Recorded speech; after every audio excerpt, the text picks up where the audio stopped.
Of course, there is a backstory for that.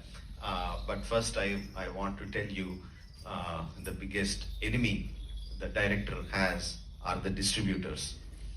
So, as directors, we passionately make a big movie, and the distributor, like Mr. Kizo, they will come and say, no, no, no, too long, cut, reduce the film.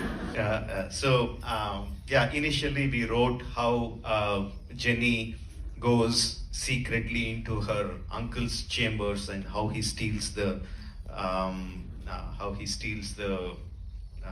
plants.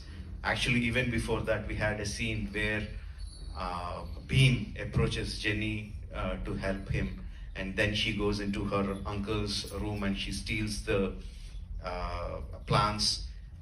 We wrote that, but we thought we don't, because we are approaching the climax, we don't need to go into the details. But we also shot the sequence where, after giving the plants to Beam, as she's coming back into the house, her aunt, she sees Jenny's muddy boots and she figures out that Jenny has done something fishy. She's caught.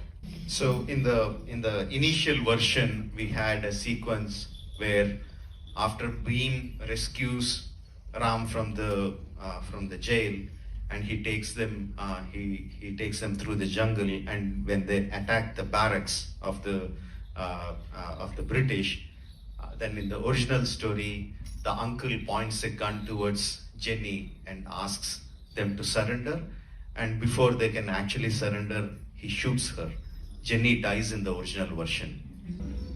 But we felt that it would be too sad. I didn't want to make such a sad film, so we changed, and Jenny lives and makes all of you happy.